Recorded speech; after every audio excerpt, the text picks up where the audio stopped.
Halo ICTizens, selamat datang kembali di episode 1 dari talk show ICITB 2025. Perkenalkan, nama saya Prasanti Widiasi Sali atau biasa disebut ASI, dan hari ini saya akan menjadi moderator di episode 1 kali ini. Nah, bersama dengan kita sudah ada seorang pembicara yang kebetulan juga saya kenal baik, Bu Harkunti. Halo Ibu. Halo Mbak Asih, apa kabar? Ya. Pakai Mbak nggak apa-apa ya? Nggak apa-apa, kalau saya Mbak aja Bu. Masih muda soalnya ya. Nah, si Bu Harkunti ini adalah seorang dosen ya, pengajar di ITB, tapi jurusannya ini adalah perencanaan wilayah dan wilayah kota. Nah, tapi selain dari itu, Ibu juga merupakan ketua umum dari IABI. IABI itu apa sih? Ikatan Ahli Kebencanaan Indonesia. Selain dari itu, nanti kita juga lihat lagi lah ya CV-CV-nya. Beliau ini memang sangat banyak bergelut di dalam dunia disaster. Selamat datang Ibu. Halo. Makasih Bu Asih ya. Ya. Nah, kenapa sih Bu Harkunti hari ini kita undang? Karena hari ini tuh topiknya adalah mengenai isu Megatrust, atau lebih tepatnya Indonesia's Infrastructure Readiness in the Face of Megatrust. Asik. Ini pasti semua udah pada menunggu-nunggu isu mengenai Megatrust ini. Oke Bu, mungkin sebelum kita mulai saya kenalin dulu sosok dari Bu Harkunti. Boleh nih panitia slide-nya? Nah, jadi tadi yang saya sudah ceritakan ya, Bu Harkunti ini adalah Ketua Umum IABI, tapi juga ternyata sangat aktif di berbagai macam organisasi juga ya Bu ya, internasional, terlibat di UN Ocean Decade Tsunami Program, terlibat di UNESCO IOC, ICG, Indonesian Ocean Tsunami Warning and Mitigation System, dan juga chair dari Task Team Disaster Management and Preparedness, dan juga working di Dewan Riset Nasional juga ya, pernah ya Bu ya. Jadi memang betul-betul darah dagingnya adalah disaster mitigation ya Bu, betul-betul. Oke, nah mungkin kita langsung mulai aja ya ke topiknya. Nah kan kemarin ini ada satu isu yang kalau di kita tiba-tiba gitu ya rasanya tiba-tiba viral mengenai Megatrust Bu. Nah menurut Ibu gimana sih Bu itu, dan kenapa ya kita tiba-tiba ada Megatrust? Emang Megatrustnya ini tiba-tiba lahir Bu tahun ini gitu kelihatannya? Apa gimana Bu? Oke, terima kasih Bu Asih ya. Sebetulnya masalah Megatrust ini sangat penting ya. Kejadiannya kalau kita perhatikan belajar dari Jepang ya.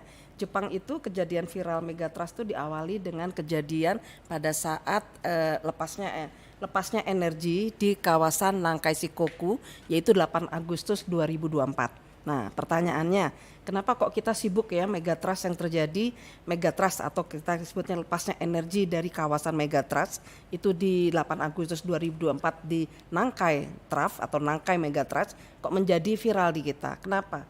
Sebetulnya Jepang itu pada tahun 2000, mulai awal 2000 hingga 2011 sudah menyiapkan seluruh Jepang dari Hokkaido sampai Okinawa akan lepasnya energi dari kawasan Megatrust di Nankai. Megatrust itu apa sih? Megatrust adalah pertemuan dua lempeng dunia, yaitu di sini kawasan Nankai, dia sudah menunggu-nunggu. Kemudian apa yang terjadi? Yang lepas adalah energi di Miyagi Trough atau segmen Miyagi yang sebetulnya nggak diharapkan pada saat itu. Jadi mereka belajar. Nah, dari peristiwa 2011 itu bahwa semua harus menyiapkan. Nah, nanti kita bisa lihat Nankai yang sudah menyiapkan di slide berikutnya, kita bisa lihat bagaimana kesiapan Nankai sendiri. Mereka sudah melakukan estimasi ya, estimasi dari dampak dari Nankai Megatrust. Ini dihitungnya pada tahun 2005. Ya, jadi jauh sebelum 2011 ya, tsunami Tohoku. Dia hitung ya, kalau terjadi Nankai lepas energinya semua akan kena berapa, dan dengan melakukan upaya mitigasi mereka bisa saving berapa gitu ya. Savingnya berapa. Ini hal yang penting sebetulnya kita lakukan, sehingga diingatkan lagi kalau kita lihat apa sih hubungannya Megatrust gosip atau isu yang menjadi viral untuk Indonesia. Kita bisa perhatikan di slide berikutnya. Di sini adalah hal yang penting yang ingin saya sampaikan, yaitu kita bagian dari Ring of Fire. Apa sih arti dari Ring of Fire? Pertemuan dari lempeng-lempeng bumi yang saling bergerak. Kita bisa lihat Indonesia itu pertemuan dari 4 lempeng bumi, yaitu kita lihat adalah Indo-Australia, kemudian Eurasia, Philippine Plate, dan Pacific Plate. Jadi kita kegencet ya dengan banyak megatrust. Nah kalau kita lihat berikutnya adalah silahkan. Nah ini yang sudah dihitung oleh teman-teman di Pusgen. Pusgen itu kolaborasi ITB dengan PUPR ya, melahirkan ini segmen-segmen yang mempunyai yang kita sebut Ini potensi-potensinya ya, Bu, yang ya? melepaskan energi megatrust. Contoh megatrust Andaman Sumatera itu potensinya sekitar 9,2 tetapi sudah lepas pada tahun 2004 ya. Gempa tsunami, gempa Aceh dan tsunami kebetulan 2 minggu yang lalu kita melakukan commemoration ya, 2 dekade dari peristiwa gempa Aceh yang kita kenal dengan gempa tsunami Indian Ocean ya. Kemudian ini segmen-segmen inilah yang mengingatkan kita bahwa potensi megatrust kita tuh sangat tinggi. Nah, mungkin akan saya sampaikan di next slide, apa sih sebetulnya megatrust? Ini loh, tadi pertemuan 2 lempeng itu energinya sangat besar. Nah, kalau energinya belum dilepas, dia akan menahan yang kita sebut akan dengan seismic gap. Nah, suatu ketika dia akan lepas. Nah, lepasnya energi itu tentu saja karena potensi lokasi megatrust kita banyak di kawasan lautan, jadi akan selalu couple dengan tsunami. Itu yang kita takutkan. Gempanya sudah menakutkan skala 9 dan sebagainya, tapi tsunami-nya juga yang lebih kita takutkan lagi karena tsunami itu benar-benar across the ocean. Ya, semua akan kena. Nah, kalau kita lihat juga bagaimana potensi-potensi lokasi tsunami di Indonesia, kita bisa lihat next slide, Mas. Next, skip aja di ini. Ya. Nah, ini yang menjadi PR kita bersama. Mungkin adik-adik dari sipil se-Indonesia dan juga mungkin pemangku kepentingan maupun teman-teman yang lain kalau melihat semua peta yang ini merah akan ini ya, Bu ya? Iya. Berarti yang nggak merah cuman apa ini, Ya, Pontianak itu nih Kalimantan kayaknya. Barat ya, Palembang. kemudian Sumatera bagian timur. Wah. Hampir semua ini dipetakan mempunyai potensi risiko tsunami karena akibat dari megatrust tadi. Kan kita lihat potensi lokasi kita. Jadi kalau kita bicara megatrust adalah satu yaitu terhadap gempa dan tsunami ya. Iya. Nah, itulah mungkin yang sebagai pengantar ya, apa sih maksudnya megatrust gitu ya. Jadi kita nggak menganggap sesuatu hanya gempa saja. Yang kita takutkan adalah dua-duanya terjadi. Nah, seperti Wah. itu. Menarik sekali ya, Bu, dan tadi cerita Ibu tentang Jepang juga sangat menarik ya, Bu. Jadi ternyata bahkan Jepang pun yang sudah sangat siap gitu ya, dan tapi dia siap pada satu jenis megatrust si nangkai ini aja. Nangkai aja. Dia kecolongan ibaratnya dengan trust yang lain si Miyagi ini gitu ya. Jadi kita bisa belajar dari kecolongan itu begitu. Kalau yang kita harapkan mungkin saya sedikit berbagi ya Bu Asih ya. Jadi coba di slide-slide berikutnya ya. Kalau kita belajar tentang megatrust, ini kita skip aja ke sini pertemuan 2 lempeng. Nah, ini sudah siapkah kita? Ini contoh adalah kita lihat senario 2004 ya, Indian Ocean Tsunami, gempa Aceh tahun 2004. Kita bisa lihat sudah kita hitung di dalam UNESCO IOC berapa energi yang dilepaskan dan berapa travel time menuju ke daerah-daerah yang ada. Jadi kita lihat betapa dahsyatnya ya energi yang dihasilkan dan merusaknya across the ocean. Nah, kemudian kalau kita lihat satu lagi, ini kita juga sudah menyiapkan megatrust yang ditunggu-tunggu, yaitu megatrust Selatan Jawa.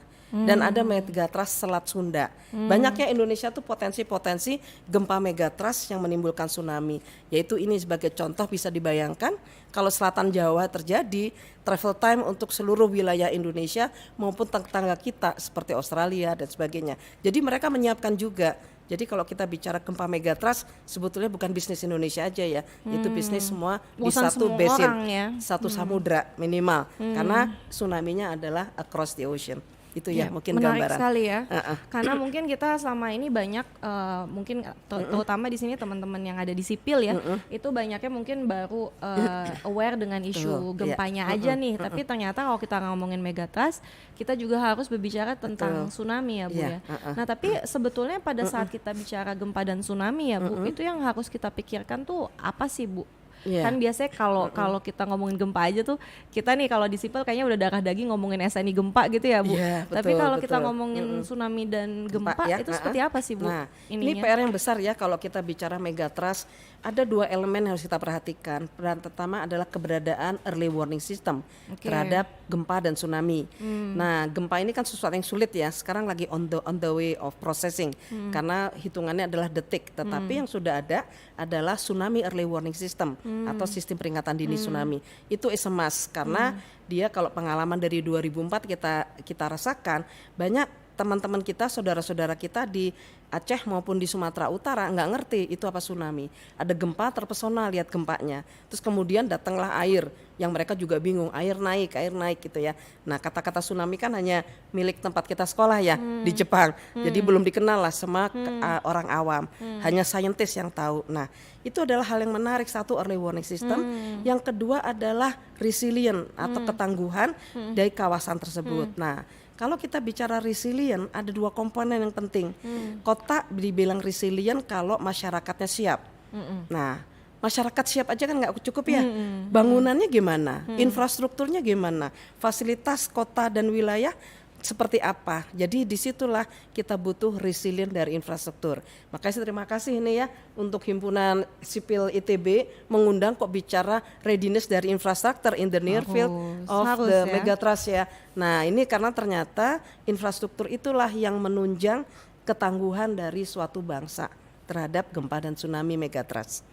Tapi yang disebut sebagai infrastruktur yang resilient untuk tsunami itu seperti apa ya Bu ya? Oke, nah ini menarik ya kalau kita bicara infrastruktur yang resilient terhadap tsunami, kalau bangunan satu adalah bangunan publik dan bangunan kritis atau fasilitas kritis. Itu kenapa kita perlu dia resilient terhadap tsunami, tidak hanya gempa. Ya kenapa? Karena disitulah tempat berkumpulnya orang banyak. Kalau terjadi strong shaking, SOP yang kita bangun, SOP itu standard operating procedure, orang harus evakuasi ke bangunan-bangunan tertentu. Publik ya?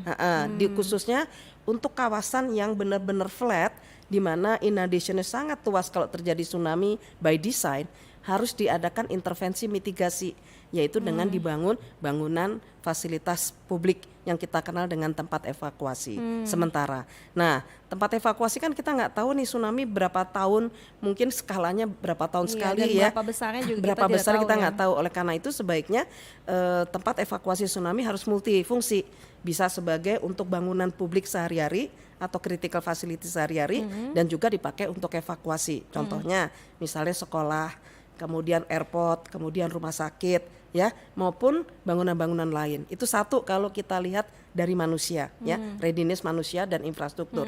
Tapi ada juga infrastruktur yang benar-benar harus ready. Kalau dia nggak ready, dia bisa mencelakakan orang banyak, menjadi collateral hazard. Contohnya apa? Kawasan industri. Kawasan industri harus dibangun sedemikian rupa untuk bagian-bagian bangunan atau infrastruktur yang memang betul bisa menimbulkan potensi bencana, misalnya karena gempa dan tsunami bisa menimbulkan radioaktif. Nah, seperti itu ya, bencana radiasi. Oleh karena itu harus betul-betul dipertimbangkan kekuatan bangunan.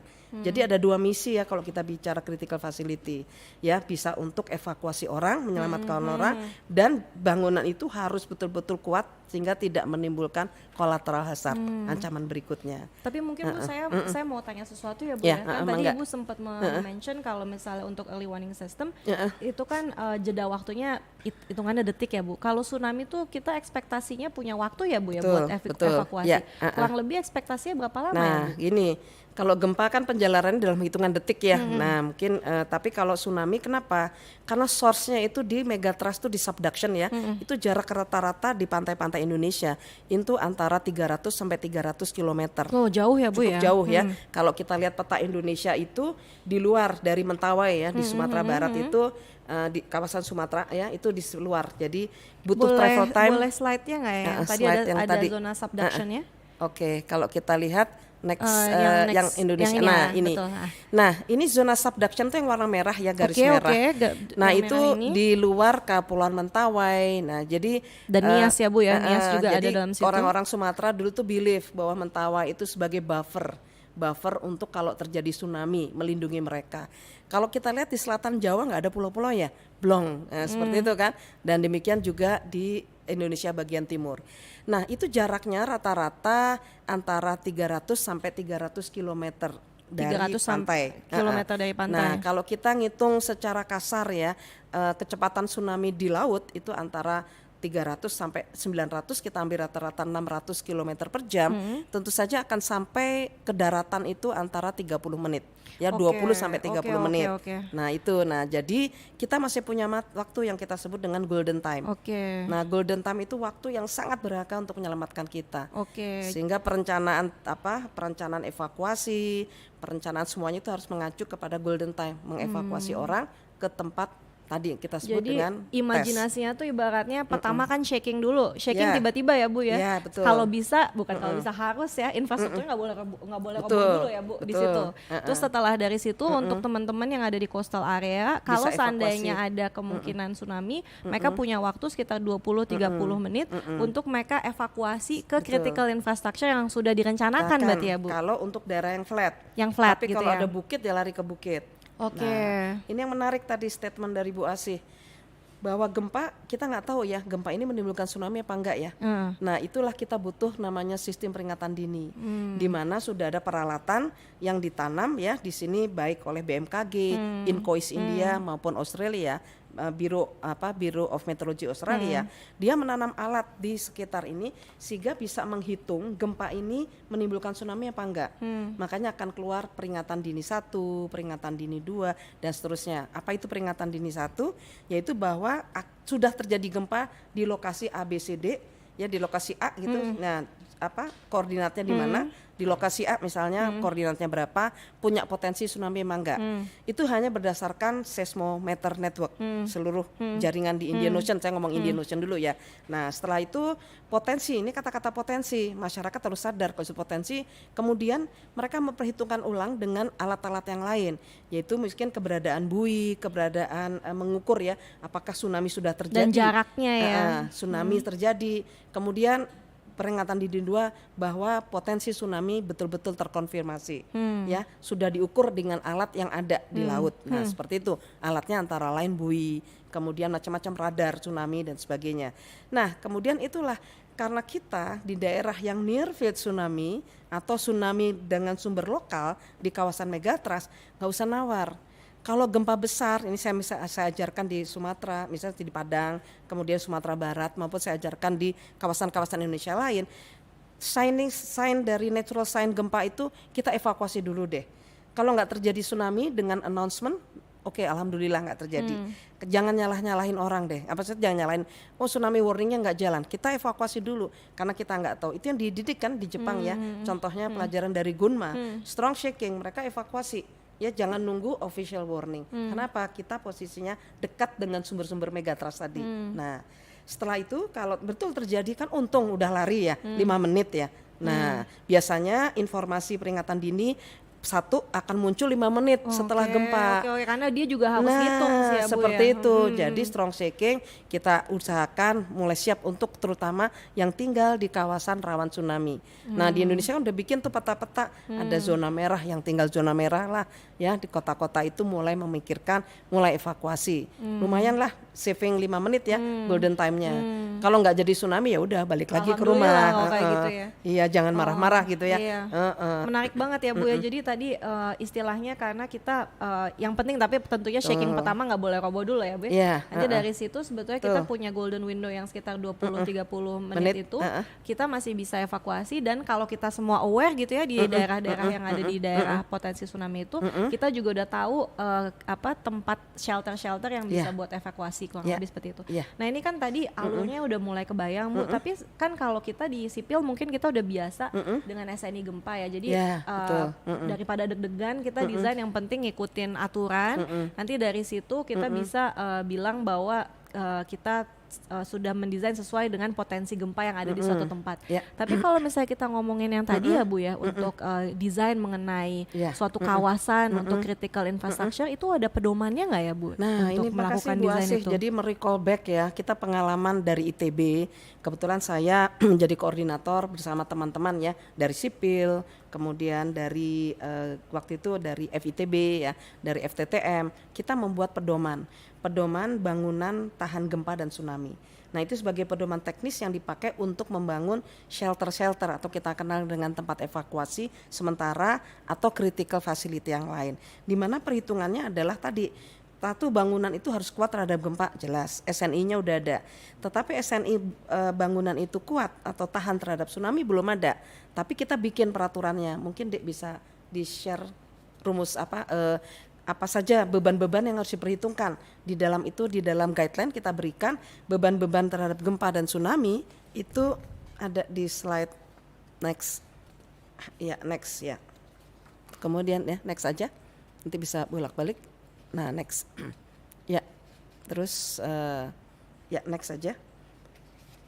Next.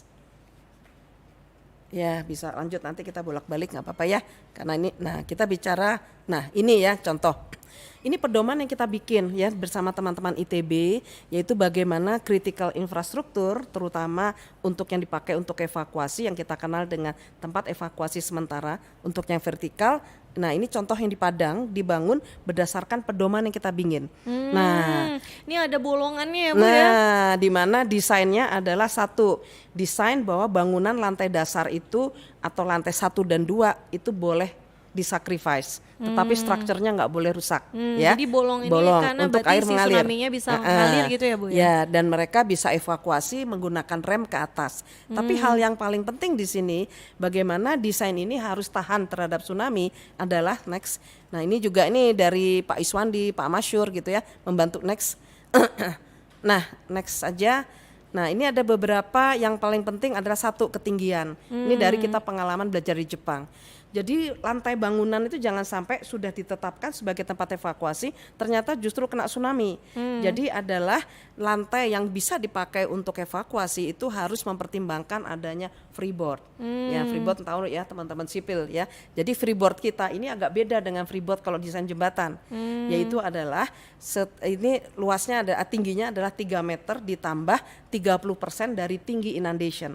Nah tinggi inundation di titik tersebut. Kalau inundationnya misalnya 6 meter, kita bisa bayangkan freeboardnya itu berapa ya, 3 meter ditambah 30% kali 6 meter gitu ya. Jadi berapa lantai bangunan tuh yang atasnya aman. Nah ini yang tadi desain, nah, itu lantai itu yang dipakai sebagai lantai aman. Wow, jadi sebenarnya untuk tinggi inundationnya itu tadi hasil hitungan dari potensi-potensi ya Bu, berapa dari potensi ketinggiannya gitu ya. Hitungan inundation Dan desainnya. itu ketinggiannya di seluruh Indonesia udah siap ya Bu sebetulnya? Kita diharapkan inundationnya? sebetulnya udah ada himbauan ya bahwa setiap kota kabupaten yang rawan gempa tsunami sudah punya peta risiko. Oke. Kalau kita bicara peta risiko kan komponen hazard map, vulnerability map dan capacity map. Yang penting adalah hazard map. Di sini peran dari scientific sangat dibutuhkan. Jadi nggak punya hanya mengukur tinggi, tetapi scientific map yang dibutuhkan bikin peta inundation. Ya. Nah ada satu hal lagi mungkin next slide-nya. Tadi pertanyaannya Bu Asih, next slide aja. Nah ini loh yang harus dihitung. Ini dibantu ya dari Pak Iswandi bahwa beban tsunami kesepakatan kita mengacu juga dari pedoman yang ada di FEMA di Amerika harus memperhitungkan 8 gaya. Gaya apa? Gaya hidrodinamik, gaya hidrostatik, gaya apung karena tsunami itu kan ngangkat ya. Oke. Kemudian gaya gelombang ini yang serem ya karena hempasan gelombangnya. Cukup gaya kencang angkat juga ya Bu ya. Gaya uplift, gaya akibat pembendungan air dari puing-puing yang kita kenal dengan damming of waterborne debris. Kemudian penambahan beban gravitasi yang biasa ngitung ya. Kalau ada air, ini dan terakhir adalah gaya benturan. Oke. Yang terakhir ini yang menjadi pedoman kita. Kalau membangun bangunan critical infrastructure jangan dari dekat dengan potensi yang membawa benturan banyak. Contohnya dekat pelabuhan. Gitu itu ya? peti kemasnya kan jadi peluru. Nanti kalau ada perahu juga betul, jadi benturan debrisnya itu juga menjadi benturan dan jauh dari lokasi-lokasi yang misalnya sangat membahayakan. Ya, Wow, nah seperti tapi ini. menarik sekali ya Bu ya. Maksudnya tadi kan berarti ibaratnya kalau misalnya nih sekarang saya mau bikin bangunan untuk yang critical infrastructure-nya, kita udah punya pedoman untuk bagaimana mendesainnya ya, apa aja yang harus dipertimbangkan. Tapi saya penasaran aja sih Bu, kalau misalnya saya ada kota nih di selatan Jawa gitu ya, terus dia mau bikin critical infrastructure, apa semua bangunan harus dengan pedoman yang tadi itu, ataukah cuman satu aja cukup bangunan itu atau ada bagaimana Bu kita tahu kebutuhannya nih Bu, ada ininya? Kebutuhannya dihitung dari adalah number people at risk. Ya, apa itu number people at risk? Adalah jumlah masyarakat yang tinggal di kawasan zona merah. Oh gitu. Nah, apa itu zona merah? Yaitu kawasan yang terendam tsunami.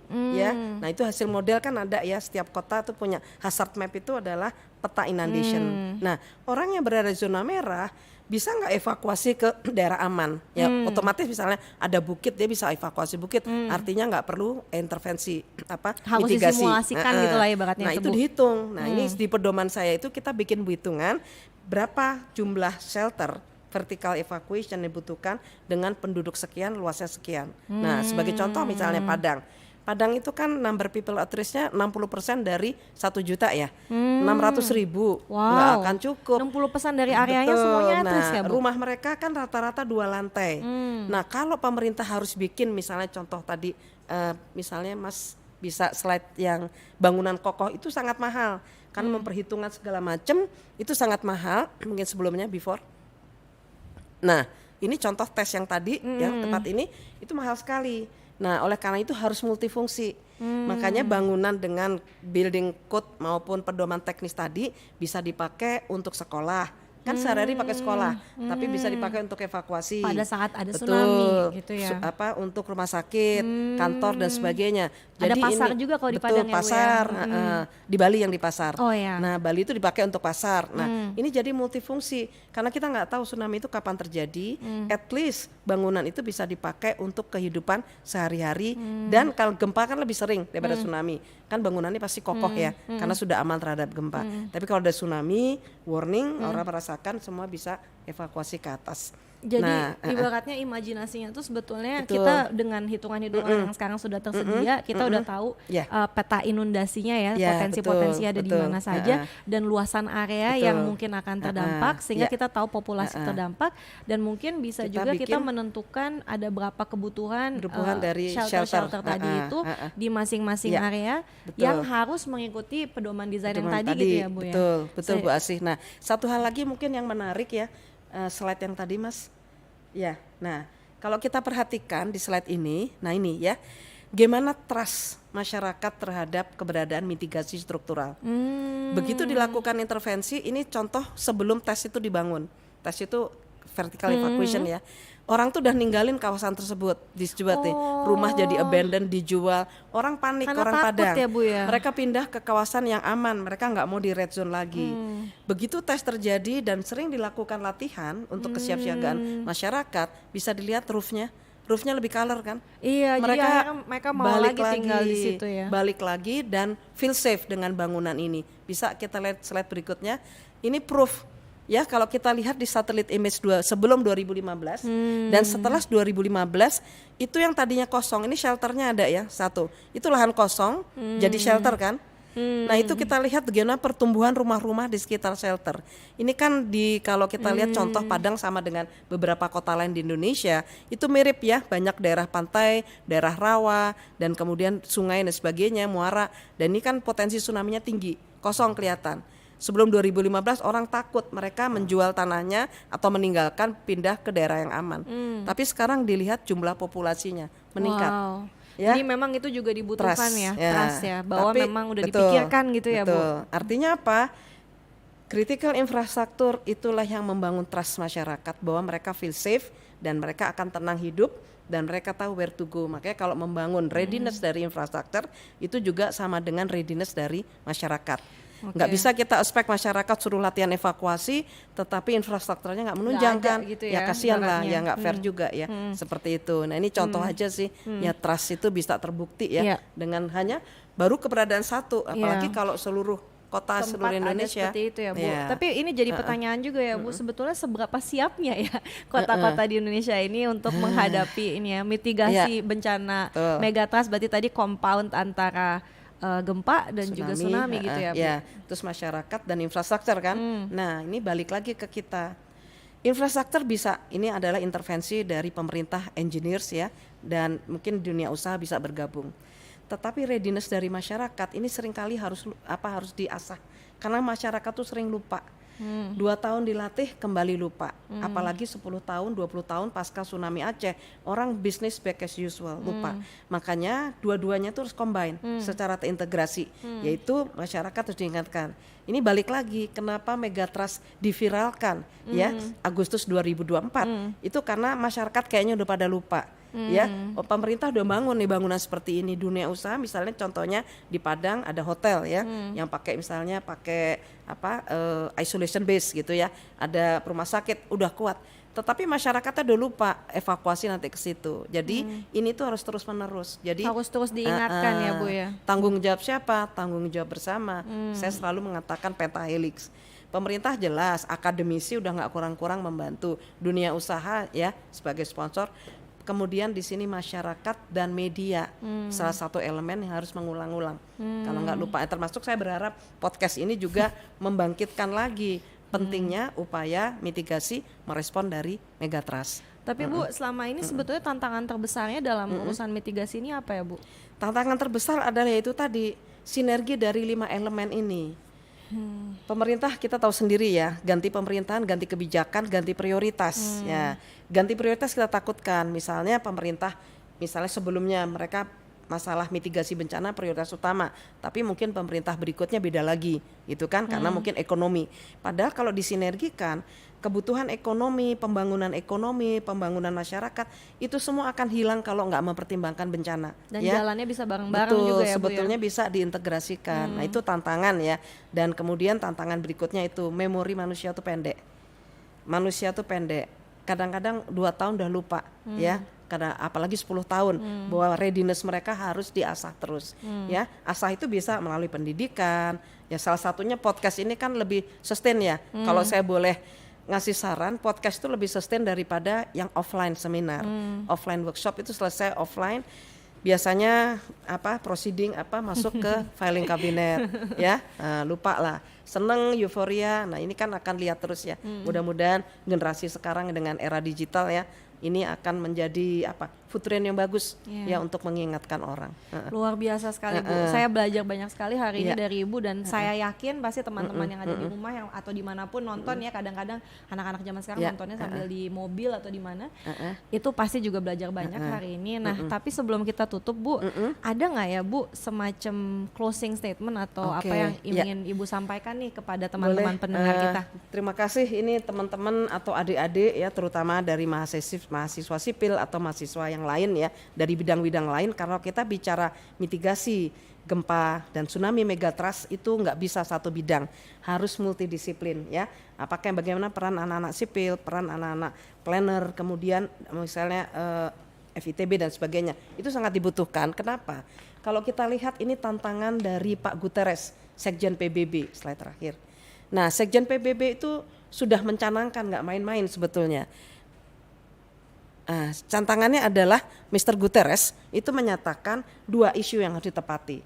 Kebetulan saya member dari UN Ocean Decade Tsunami Program untuk menetapkan satu framework of action. Framework of action bagaimana merespon atau memitigasi bencana-bencana gempa dan tsunami.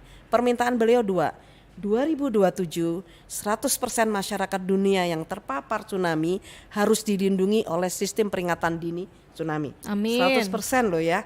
Wah ini PR-nya ya. PR-nya adalah kita semua harus mikirkan sistem peringatan dini menjangkau nggak all people at risk.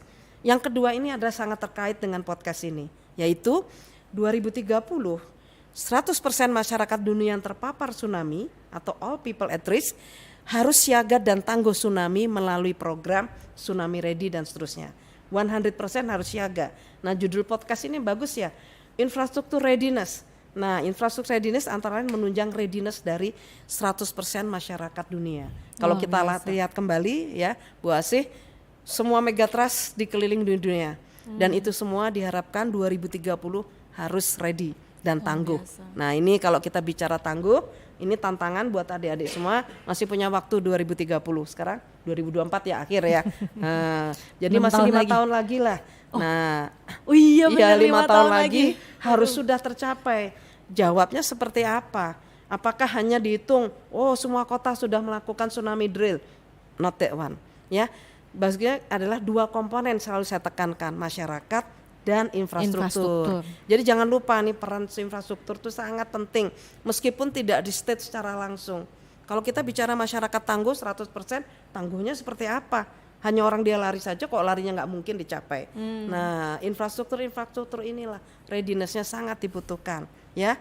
Nah ini kurang lebih closing saya untuk memberi semangat semua adik-adik seluruh Indonesia, mulailah berkarya, menyumbangkan pemikiran, banyak sekali yang bisa dilakukan, inovasi-inovasi yang dikaitkan merespon tantangan Pak Guterres ya.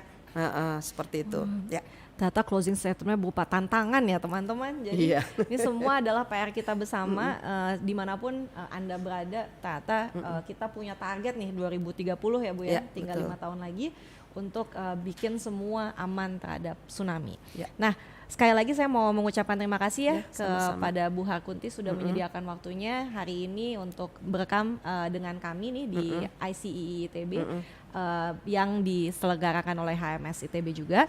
Nah mungkin saya mau menutup dengan mengingatkan juga ya kepada teman-teman kalau kalian bisa memfollow Instagram dari ICEE ITB ini @ICEE ITB, nanti ada kan ya di suatu tempat nih di layar ya, ICEE ITB dan juga hms.itb. Kenapa? Karena mungkin nanti setelah dari mendengar podcast ini teman-teman punya banyak curiosity ya atau punya pertanyaan-pertanyaan lain bisa dilayangkan juga melalui channel-channel tadi, dan juga teman-teman bisa memberikan feedback nih misalnya tahun depan pengen ngebahas apa sih gitu ya, atau ada isu-isu terkini apa yang kira-kira ingin diketahui lebih lanjut untuk kami arrange diskusinya. Nah mungkin sekian ya dari kami di sini di talk show ICTB. Dan saya juga mau mengucapkan terima kasih atas apresiasi dan atensinya untuk hari ini. Terima kasih.